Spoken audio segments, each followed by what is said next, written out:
تعداد میں ماشاءاللہ میری عوام نکلی ہوئی ہے، تو میں تو عوام کا بھی پہلے شکریہ ادا کرتا ہوں اور میں اپنی قوم کو بھی مبارک دیتا ہوں کہ یہ ہم اب ایک جاگی ہوئی قوم دیکھ رہے ہیں، باشعور قوم. اور یہ جو مارچ ہے، قوم سمجھ گئی ہے کہ اس کا مقصد کیا ہے، اور مقصد صرف ایک ہی ہے کہ جو 1947 میں ہم آزاد ہوئے تھے، اب وقت آ گیا ہے کہ حقیقی طور پہ آزاد ہو. اور پھر سے میں بتا دوں کہ حقیقی طور پہ ایک قوم کیسے آزاد ہوتی ہے. سب سے پہلے اس قوم کے فیصلے اس ملک میں ہوتے ہیں. کوئی بیرون ملک کی کوئی طاقت، کوئی سپر پاور وہ اس ملک کے فیصلے نہیں کرتی. اپنے ملک کے لوگوں کے الیکٹڈ نمائندے ملک کی بہتری کے لیے، عوام کے مفادات کے لیے فیصلے کرتے ہیں. اور پھر میں مثال صرف دیتا ہوں کہ اگر ہمیں روس سے سستا تیل ملتا ہے، تو اگر ہندوستان سستا تیل خرید سکتا ہے تو ہمیں بھی اپنے لوگوں کے فائدے کے لیے جب آپ سستا تیل خریدتے ہیں تو مہنگائی کم ہو جاتی ہے ملک میں. تو صرف اس لیے کہ کوئی ناراض نہ ہو جائے، ہم اپنے لوگوں کے اوپر بوجھ ڈالتے ہیں مہنگائی کا، کیونکہ ہمیں خوف ہے کہ کوئی ہمارے سے بڑی پاور ناراض نہ ہو جائے. یہ غلامی ہے. آزاد قومیں اپنے لوگوں کے لیے فیصلہ کرتی ہیں. اور دوسری چیز، اصل میں انسان آزاد انصاف کرتا ہے. انصاف یعنی قانون، جس ملک میں قانون کی حکمرانی ہوتی ہے وہ لوگوں کو آزاد کر دیتا ہے انصاف دے کے. کیونکہ انصاف جب ملتے ہیں تو لوگوں کے حقوق مل جاتے ہیں. حقوق کا مطلب یہ ہے کہ ہر انسان، ہر پاکستانی، کوئی بھی طاقتور اس کے اوپر ظلم نہیں کر سکتا. کوئی یہ جو تھانہ، کچہری، پٹواری کی سیاست پاکستان میں اس لیے ہے کہ کیونکہ لوگوں کو نہ پٹوار خانے میں انصاف ملتا ہے، نہ تھانے میں ملتا ہے، نہ کچہریوں میں ملتا ہے، تو وہ پھر لوگوں کو ڈھونڈتے ہیں کہ وہ ایم این اے کو ڈھونڈتے ہیں، ایم پی اے کو ڈھونڈتے ہیں کہ ہماری مدد کریں ہمیں انصاف دینے کے لیے.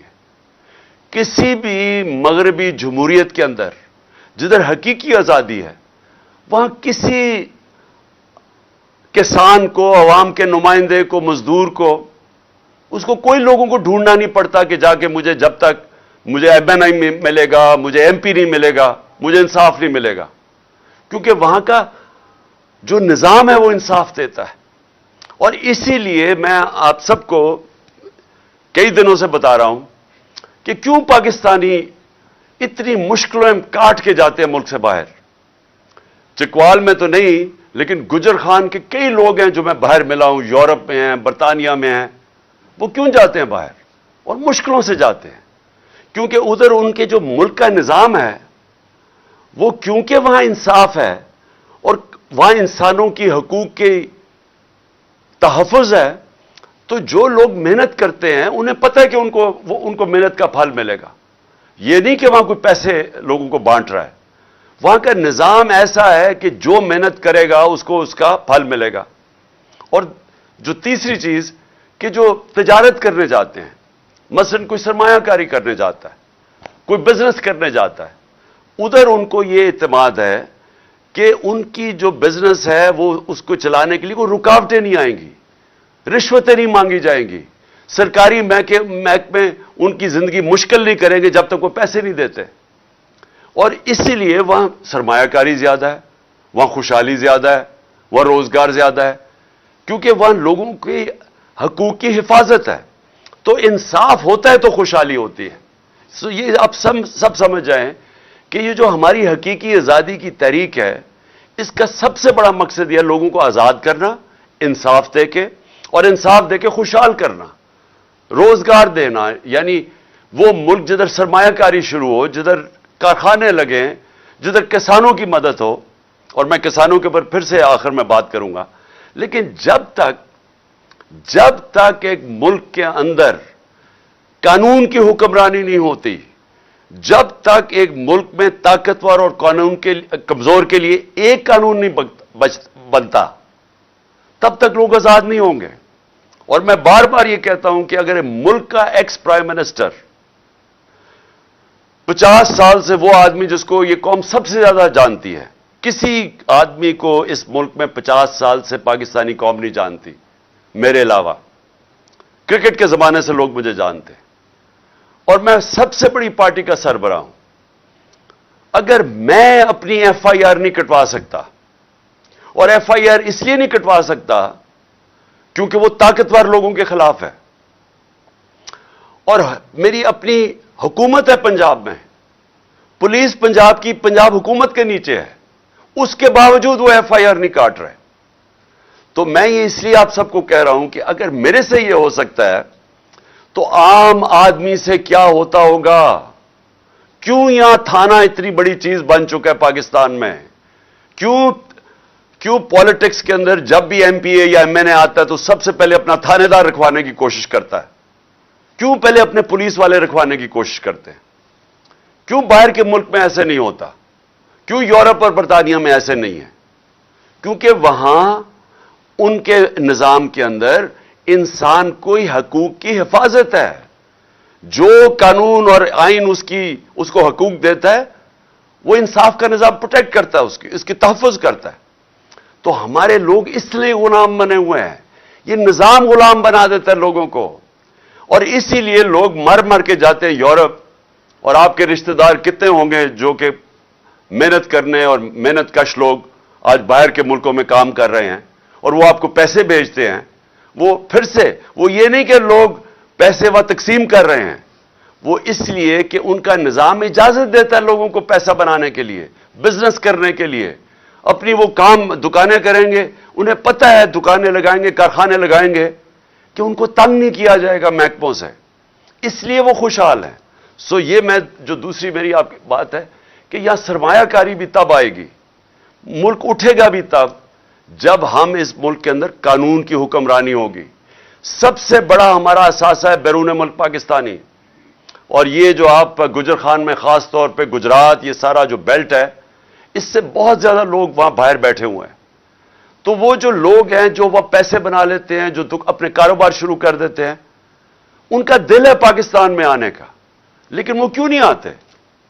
کیونکہ میں ان بیرون ملک پاکستانیوں کو پچھلے 40 سال سے جانتا ہوں، انہوں نے میری مدد کی شوکت خانہ بنانے میں، کرکٹ کے زمانے سے میں جانتا تھا، پھر تحریک انصاف کو یہ پیسے بھیجتے ہیں۔ تو کیوں جب بھی میں ان سے پوچھتا ہوں وہ کیوں نہیں پاکستان میں سرمایہ کاری کرتے؟ کیونکہ ان کو اعتماد نہیں ہے پاکستان کے انصاف کے نظام پہ، ان کو خوف یہ ہے کہ اگر وہ یہاں کاروبار شروع کریں گے تو ہر قسم کی رکاوٹیں سامنے کھڑی ہوں گی، اور ان کی حفاظت نہیں کرے گا پاکستان کا جو انصاف کا نظام ہے۔ تو اس لیے یہ جو آپ کی ہماری جو تحریک ہے یہ چلتی رہے گی، یہ انشاءاللہ الیکشنز بھی اناؤنس ہو جائیں پھر بھی یہ چلتی رہے گی جب تک اس ملک میں قانون کی حکمرانی نہیں آئے گی، اور جب تک کہ طاقتور اور کمزور ایک طرح قانون ان کو دیکھے گا، ایک ہی نظر سے کمزور اور طاقتور کو جب تک نہیں دیکھیں گے یہ ملک آزاد نہیں ہوگا، خوشحال نہیں ہوگا۔ اعظم سواتی ملک کا سینیٹر، صرف اس نے تنقید کر دی ایک ٹویٹ کے اندر۔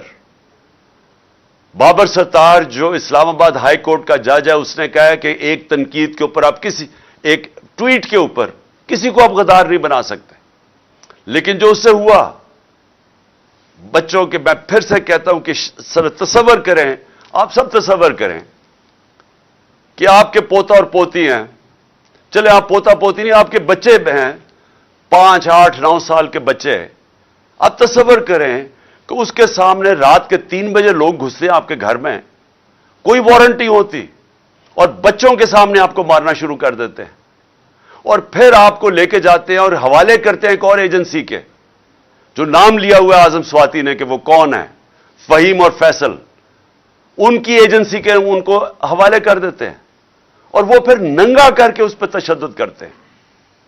ایک معتبر آدمی باہر سے پیسہ بناتا ہے، محنت کش آدمی جو باہر سے پیسہ پاکستان لے کے آتا ہے، ملک کا سینیٹر ہوتا ہے، اگر اس سے یہ کر سکتے ہیں، پھر آپ سب سوچ لیں کہ یہ آپ سب سے یہ ہو سکتا ہے۔ اس لیے آپ کو سٹینڈ لینا چاہیے، کیونکہ جب ایک قوم حق اور سچ کے لیے ظلم کے خلاف کھڑی ہوتی ہے، جو ہمارا دین ہمیں حکم کرتا ہے کہ ظلم اور ناانصافی کے سامنے کھڑا ہونا جہاد ہے، اللہ نے اس کو ایک عبادت کا درجہ دے دیا ہے کہ جب آپ رائے حق کے لیے اور انصاف کے لیے کھڑے ہوتے ہیں تو یہ عبادت میں شامل ہو جاتا ہے، اور اس میں اگر انسان اپنی جان کھوتا ہے تو وہ شہید کرایا جاتا ہے۔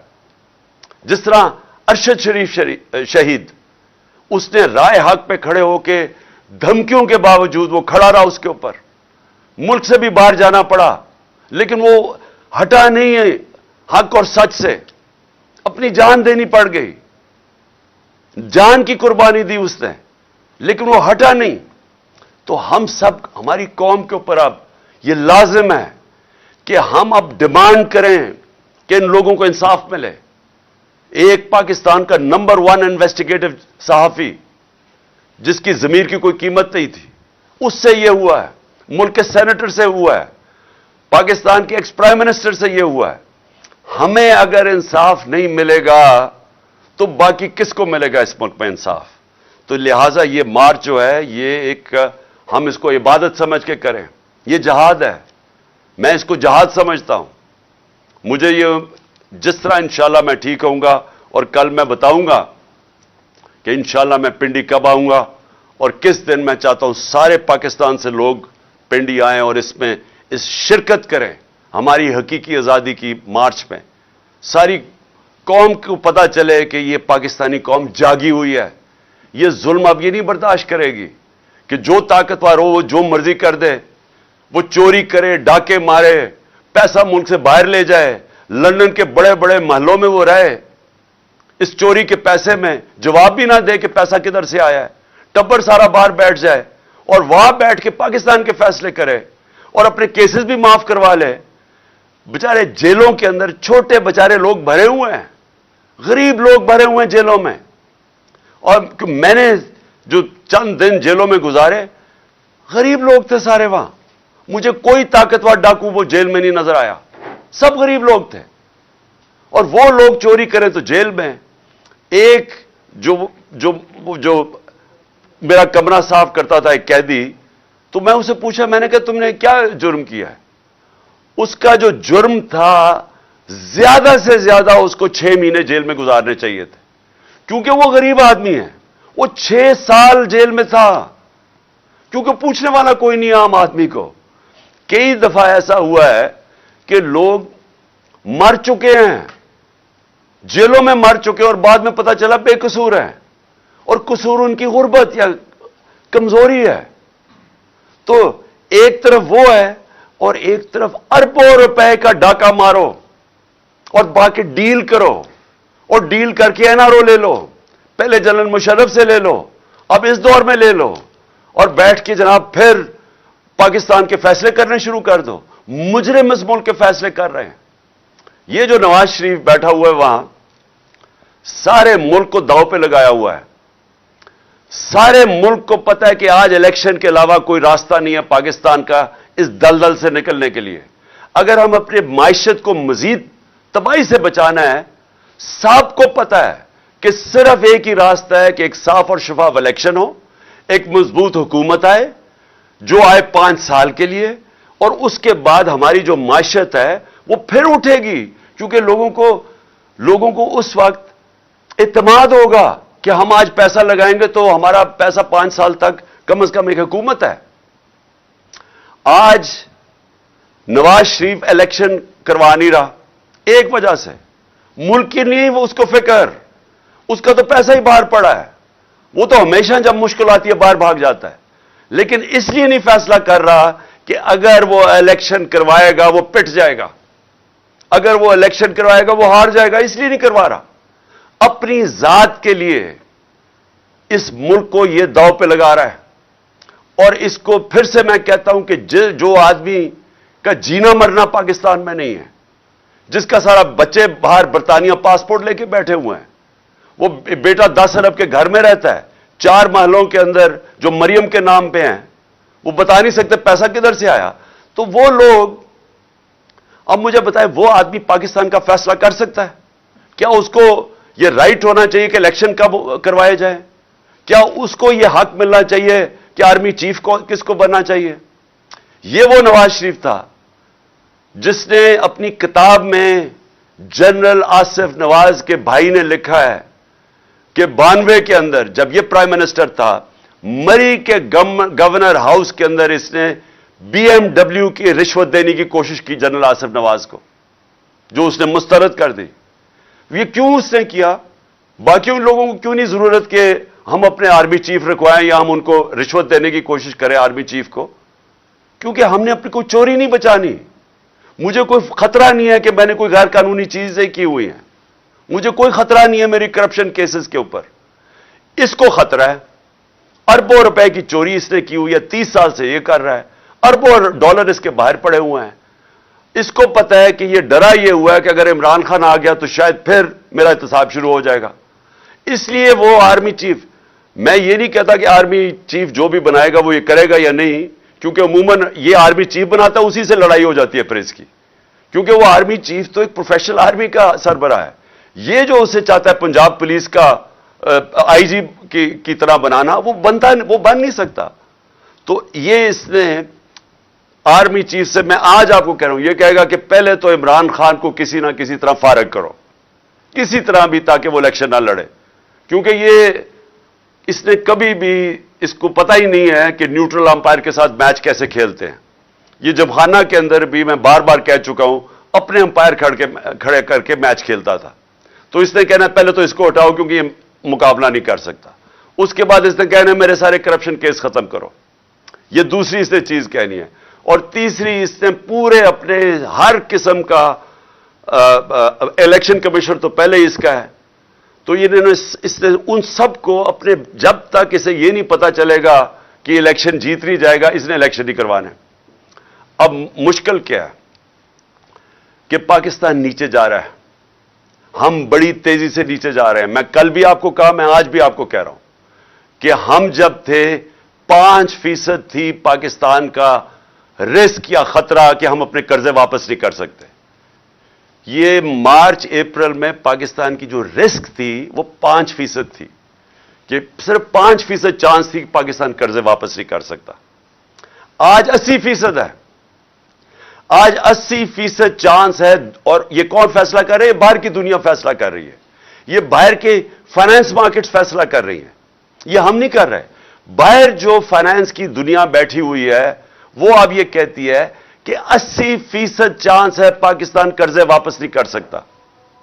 یہ سمجھ جائیں کہ اس کا مطلب کیا ہے، اور میں کل بھی بتایا، میں آج بھی بتا رہا ہوں، اس کا مطلب یہ ہے کہ کوئی باہر سے سرمایہ کاری نہیں کرے گا پاکستان میں، کوئی باہر سے انویسٹمنٹ نہیں لے کے آئے گا پاکستان میں، اور کوئی باہر سے کمرشل بینک پاکستان کو قرضے نہیں دے گا۔ تو کیسے اب پاکستان کا جو ڈالر گیپ ہے، یعنی ہمارے پاس خسارہ ہے بہت بڑا، ہم کیسے یہ پورا کریں گے؟ کیسے اپنی قرضوں کی قسطیں دیں گے؟ اور اگر ہم یہ نہیں دے سکتے تو آگے جو آج حالات ہے نا، آج ان کے دور میں 50 سال میں سب سے زیادہ مہنگائی ہوئی ہے، ہمارے اور ان کے دور میں مہنگائی دگنی ہو گئی ہے۔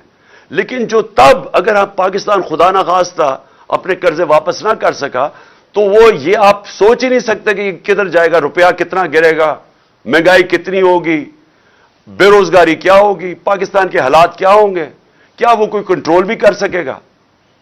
اور یہ سارے کو، جو بھی اکانومسٹ ہے پاکستان میں، جو ماہرین ہیں معیشت کے، سب کو پتہ ہی ہے۔ لیکن وہ آدمی جو لندن بیٹھا ہوا ہے وہ نہیں کروائے گا الیکشن، کیونکہ وہ اپنی ذات کے لیے اس کو پڑا ہوا ہے۔ اور اس لیے میں آج یہ آپ سب کے سامنے یہ آج کہنا چاہتا ہوں کہ ہمارے ملک، یہ جو ہماری مارچ ہے، یہ الیکشن اس لیے چاہ رہی ہے کہ یہ آدمی جس کا کوئی سٹیک پاکستان میں نہیں ہے، یہ اس ملک کو تباہی کی طرف لے کے جا رہا ہے اپنی ذات کے لیے۔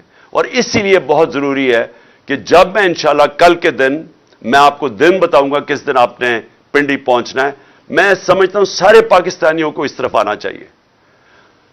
اور میں ایک اور چیز پہ آج بات کرنا چاہتا تھا۔ 6 ہمارے پولیس والے کل شہید ہوئے ہیں دہشت گردی میں، اور ہم دیکھ رہے ہیں کہ جب سے یہ حکومت آئی ہے دہشت گردی بڑھنی شروع ہو گئی ہے۔ ہم یہ دیکھ رہے ہیں کہ افغانستان میں جب وہ حکومت آئی ہے، ہمارے زمانے میں تو وہ حکومت تھی افغانستان میں جو کہ ہمارے خلاف تھی، پرو ہندوستان تھی. آج وہ حکومت آئی ہے طالبان کی جو کہ پاکستان کے خلاف نہیں ہے، اور ان سے ہمارے تعلقات اچھے ہو سکتے ہیں کہ ہم جو پہلے افغانستان سے دہشت گردی آتی تھی، اس حکومت کے ہوتے ہوئے ہمیں اصولاً تو ہمیں اب افغانستان سے دہشت گردی آنی نہیں چاہیے. لیکن ہوا کیا ہے، جب سے یہ آئے ہیں پاکستان، پہلے تو سوات کے اندر ہم نے دیکھا کہ وہاں ایک پبلک سڑکوں پہ نکلائی، ان کو خوف آنا شروع ہو گیا کہ پھر وہ پرانے زمانے کی طرح وہاں حالات بگڑ رہے ہیں، اور پھر ہم دیکھنا شروع ہو گئے کہ دہشت گردی بڑھنی شروع ہو گئی ہے. اور اس حکومت کو پاس یہ سوچ ہی نہیں ہے، ان کے پاس ٹائم ہی نہیں ہے ان چیزوں کا سوچنا. نہ یہ معیشت کو سوچ سکتے ہیں، وہ تباہ ہو رہی ہے، نہ یہ سوچ سکتے ہیں کہ ملک کی سیکیورٹی کو کیا کرنا ہے، نہ ان کی فورن پالیسی کا پتہ ہے کیا کرنا ہے. صرف مقصد ہے کہ ہمارے کرپشن کیسز ختم ہو اور کسی طرح تحریک انصاف کو ختم کیا جائے. یہ صرف ان کی پرائیورٹی ہے. تو آج یہ لمحہ فکر ہے ہم سب کے لیے، اور خاص طور پہ پختونخوا جدھر انہوں نے لوگوں نے بڑی قربانی دی. یہ جو ساری امریکہ کی جنگ میں ہم جب شامل ہوئے، سب سے تباہی قبائلی علاقے میں آئی. تو آج ہم سب کو سوچنا چاہیے کہ یہ جو بڑھتی جا رہی ہے چیز، اس کے اوپر یہ گورنمنٹ کیا کر رہی ہے. اور یہ بھی ایک وجہ ہے کہ جلدی سے یہ ان کو جانا چاہیے اور الیکشن ہونا چاہیے، تاکہ ابھی سے ہم اس کے اوپر کنٹرول کریں کہ یہ اور ہی ہمارے ہاتھ سے نہ نکل جائے. اور میں صرف ایک اپنے کسانوں کی طرف سے، کیونکہ اس وقت جو کسانوں کا حال ہو رہا ہے اور جو ہونے جا رہا ہے، میں نے کل بھی اس کے اوپر بات کی تھی کہ جس طرح کے حالات کسانوں کے لیے ہیں، مجھے خوف ہی آ رہا ہے کہ ہمارا تو جو 19% جی ڈی پی ہے وہ کسانوں کی طرف، یعنی زراعت سے آتا ہے. ہمارے 2.5 کروڑ لوگ زراعت کے اندر ان کو روزگار ملا ہوا ہے. تو جب ہمارے دور میں 2600 ارب روپیہ 2600 ارب روپیہ ہمارے دور میں، کیونکہ قیمتیں کسانوں کو اچھی ملی تھی، وہ کسانوں کے ہاتھوں میں آیا تھا، جس کی وجہ سے ریکارڈ ٹریکٹر بکے، ریکارڈ موٹر سائیکل بکے، جس کی وجہ سے ایک پوری ملک کی اکانومی اٹھی، 4 فصلیں ریکارڈ ہوئی. وہ کیوں ہوئی؟ میں ذرا صرف آپ کو بتا دوں کہ کیوں یہ کسانوں کے اتنے اچھے حالات تھے. اس کی وجہ یہ تھی کہ ہم نے جو پورا اپنا پلان بنایا کہ ہم نے کسانوں کی مدد کیسے کرنی ہے، ہم نے پہلے تو فصلوں کی قیمت دلوائی، ان کو گنے کی پوری قیمت دلوائی. پہلے تو گنے کی جو قیمت سپورٹ پرائس تھا، ابھی اس سے بھی کم پیسے ملتے تھے، کٹوتی ہوتی تھی. ہم نے پوری قیمت دلوائی. کبھی کسانوں کو گنے کی اتنی قیمت نہیں ملی جتنی ہمارے دور پہ. باقی فصلوں کی، گندم کی، ساروں کی ہم نے ان کو قیمت دلوائی. دوسرا، ہم نے جو بجلی ہم نے دی وہ 8.5 روپے یونٹ ٹیوب ویل کے اوپر دی، 8.5 روپے یونٹ. آج وہ بجلی ہے 22 سے 24 روپے یونٹ. تو کسانوں کو میں ذرا بتا رہا ہوں کہ ہم نے کیسے ان کی مدد کی، جس کی وجہ سے ریکارڈ پیداوار ہمارے ٹائم پہ ہوئی. ہمارے زمانے میں ہم نے جو ڈی اے پی کا جو کھاد ہے، اس کو ہم نے 1500 روپے پہ رکھا، ہم نے سبسڈائز کیا. ہم نے جو چون جو کسان استعمال کرتا ہے مشینیں، چون کے اوپر سبسڈی دی ہم نے. اور ہم نے پھر جو کسانوں جو گنے والے کسان تھے، ہم نے ٹائم پہ، ہم نے 10 نومبر کے اوپر ان کی کرشنگ سیزن شروع کروایا. ہم نے ملوں کے اوپر فائن کیا کہ اگر آپ نے 10 نومبر نہ کیا ہم فائن کریں گے، اور ہم نے قیمت دلوائی. تو آج کیا ہو رہا ہے، آپ ذرا تماشا دیکھیں اب کیا ہو رہا ہے. کوئی سبسڈی نہیں ہے اب کھادوں کے اوپر، کوئی بیج کے اوپر، پیسٹیسائڈز پہ اب کوئی سبسڈی ختم کر دیا کسانوں کے لیے. تو ان کے خرچے اور بڑھ گئے ہیں. بجلی میں نے بتایا کہ 22 سے 24 روپے یونٹ پہ پہنچ گئی ہے. کسانوں کو جو ہم نے قرضے دینے شروع کیے تھے، یا سود کے بغیر غریب کسانوں کو یا سستے، وہ سارا ان کے اوپر پوری کوئی سبسڈی نہیں ہے قرضوں پہ. اور جو 1800 ارب روپے کا شہباز شریف نے پیکج دیا ہے، ذرا کسانوں سے پوچھیں کہ وہ سوائے اشتہاروں کے اندر، کیونکہ شہباز شریف کی جو ڈیولپمنٹ ہے وہ صرف اشتہاروں میں ہوتی ہے، ان سے پوچھیں کہ یہ 1800 ارب روپیہ کدھر گیا ہے، پوچھیں کسانوں سے۔ اور میں آج اپنی پنجاب کی حکومت کو بھی کہنا چاہتا ہوں کہ دیکھیں، میں نے بڑی ڈسٹربنگ ایک چیز پڑھی ہے کہ اب یہ جو شوگر ملز ہیں انہوں نے کہا کہ وہ جنوری میں جا کے شوگر کرشنگ کریں گی، یعنی جنوری میں اگر شوگر ملز جا کے کرشنگ کریں گی، اور انہوں نے کہا کہ اگر ہم ایکسپورٹ نہ کرنے دی تو ہم جنوری میں کرشنگ کریں گے، یہ کسانوں کا معاشی قتل ہونے جا رہا ہے۔ پہلے تو وہ گنے کا اس کا جو وزن ہے وہ کم ہو جائے گا، اس کو قیمت کم ملے گی۔ دوسرا جو سب سے خوفناک چیز ہے کہ اگر وہ کاٹے گا نہیں اپنی فصل گنے کی، تو اس نے تو گندم کے لیے کھیت تیار کرنے ہیں، تو وہ تو دیر ہو جائے گی اس کو گندم بیجنے کے لیے، تو اس سے تو آگے ہمیں اور مزید نقصان ہونے جا رہا ہے۔ آگے ہی ہماری گندم کا تقریباً 20 لاکھ ٹن کم ہے، تو یہ تو اور مزید نقصان ہوگا۔ تو میں کہوں گا پنجاب کی گورنمنٹ کو اور باقی فیڈرل گورنمنٹ کو بھی کہ فوری طور پہ سپورٹ پرائس اناؤنس کریں گنے کا، اور فوری طور پہ کرشنگ شروع کریں۔ ہماری کرشنگ شروع ہو گئی تھی جب ہماری گورنمنٹ تھی 10 تک۔ آخر میں آپ کو صرف یہ بات کہنا چاہتا ہوں کہ میں اپنا پرسوں انشاءاللہ میں کل اناؤنس کروں گا میں اپنی لانگ مارچ کس دن پہنچے گی اسلام آباد، میں وہ کل دن اناؤنس کروں گا۔ میں نے اپنے ڈاکٹر سے بھی کل میری ملاقات ہے، وہ بھی میری ٹانگ دیکھ لیں گے، اس کے مطابق میں انشاءاللہ کوئی اگلے ہفتے کا دن دوں گا آپ کو۔ میں پھر ساروں کو کہنا چاہتا ہوں کہ ہماری جو حقیقی آزادی کی جو جہاد ہے، میں ساری قوم کو کہنا چاہتا ہوں کہ اس پہ شرکت کریں۔ میں صرف ایک چیز سے ختم کرتا ہوں کہ یہ اس طرح کے آج حالات میں نے مارشل لاء، مشرف کے مارشل لاء میں نہیں دیکھے، خاص طور پہ جو صحافیوں کے اوپر پریشر ہے، جو میرے اوپر FIR، ہمارے لوگوں پہ، یہ کبھی ایسے نہیں تھا۔ یہ صرف ڈرانے دھمکانے کے لیے۔ میں آج بولڈ ٹی وی والے شعیب شیخ کو، انہوں نے اس کی زندگی کو خطرہ اب ہو گیا ہے، پہلے اس کو تھا ارشد شریف کو، آج شعیب شیخ کا مجھے پیغام آیا ہے، اس کو دھمکیاں دے رہے ہیں کہ اس کو ماریں گے، اس صرف کہ بولڈ ٹی وی ہمیں اٹھا رہا ہے۔ میں جو بھی آج اقتدار میں بیٹھے ہوئے ہیں اور جو ہینڈلرز ہیں ان کے، میں آپ سب کو پیغام دینا چاہتا ہوں کہ یہ پاکستانی قوم ہے، انسان ہے، بھیڑ بکریاں نہیں ہیں کہ ہمیں ڈرا دھمکا کہ آپ جدھر مرضی چاہے موڑ دیں۔